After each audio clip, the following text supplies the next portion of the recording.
Goeiedag vriende, ons het die voorreg om te luister na Filippense 2 vanaf verse 19 tot 30.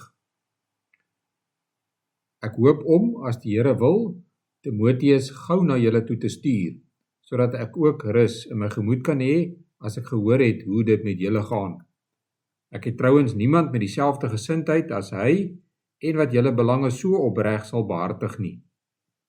Al die ander soek net hulle eie belange, nie die van Jesus Christus nie. Maar julle weet hoe betroubaar Timotheus is. Soos 'n kind saam met sy vader, het hy saam met my die saak van die evangelie gedien. Ek hoop om hom dadelik te stuur, sodra ek gesien het hoe my sake verloop. En ek vertrou dat, as die Here wil, ek self ook gou na julle toe sal kom. Ek ag dit noodsaaklik om die broer Epafroditus, my medewerker en medestryder, wat deur julle hierheen gestuur is, om my in my omstandighede by te staan, na julle toe terug te stuur. Hy verlang gedurig na julle almal en bly hom daaroor kwel, dat julle van sy siekte gehoor het. Hy was ook inderdaad doodziek, maar God het hom oor Epafroditus ontferm, en nie net oor hom nie, maar ook oor my, sodat ek nie verdriet op verdriet sou hê nie. Ek stuur hom dan nou ook so gou moontlik terug, sodat as julle hom weer sien, julle weer bly kan wees en ek minder besorg. Ontvang hom met oop arms as 'n broer in die Here en beheer manne soos hy met agting, want deur sy werk vir Christus het hy by die dood omgedraai. Hy het sy lewe gewaag om my die hulp te verleen wat julle self nie kon gee nie. Dit was Filippense 2 vers 19 tot 30 uit die woord van die Here. Paulus is baie bekend aan ons. In die 1ste eeu na Christus het hy baie rondgereis. Hy het oral evangelisasie gedoen en kerke geplant. Hy het ook in kontak gebly met die Christene deur briewe te skryf. En deur God se genade het 'n hele paar van hierdie briewe vir ons behoue gebly. Paulus het egter nooit alleen gewerk nie. Daar het altyd mense saam met hom gereis, daar was mense wat hom finansiëel ondersteun het, en soms het hy mense gestuur om spesiale take te verrig. In hierdie gedeelte lees ons van 2 van sy medewerkers. Timotheus het as jong seun reeds saam met Paulus begin rondreis.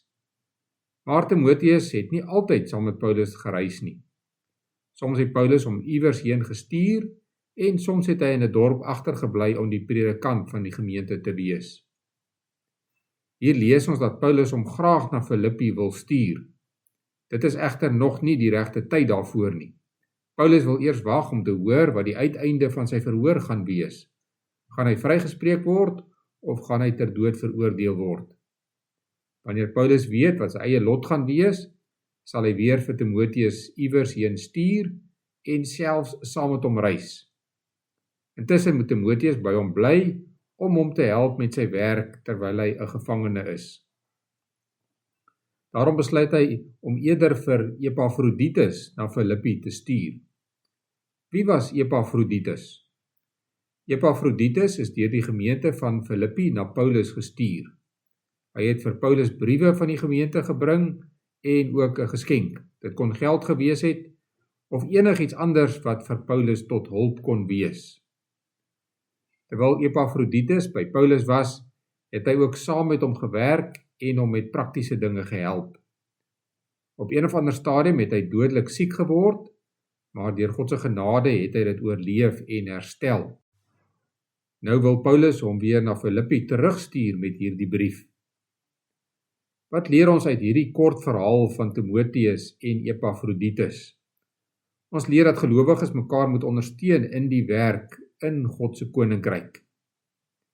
Ons leer ook dat goeie medewerkers in die verkondiging van die evangelie sekere eienskappe het. Wat is hierdie eienskappe?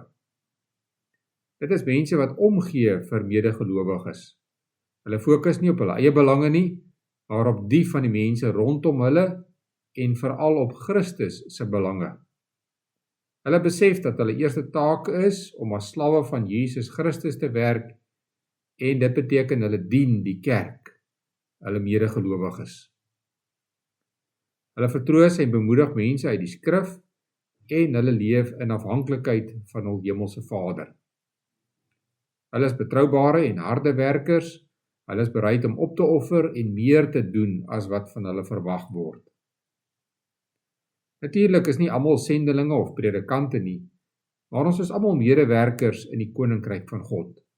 Ons het elkeen 'n taak in die kerk, en daarom is hierdie eienskappe vir elkeen van ons belangrik. Ons het in die vorige oordeenking gehoor dat ons moet lewe soos mense wat verlos is. Hierdie gedeelte sluit daarbey aan.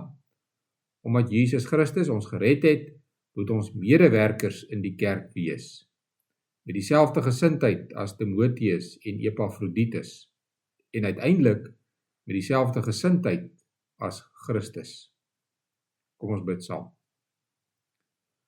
Onse Vader wat in die hemel is, laat u naam geheilig word, laat u koninkryk kom, laat u wil geskied, net soos in die hemel, net so ook op die aarde.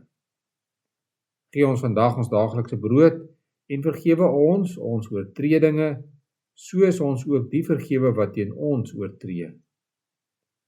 En laat ons nie in versoeking kom nie, maar verlos ons van die bose, want aan u behoort die koninkryk en die krag en die heerlikheid tot in ewigheid.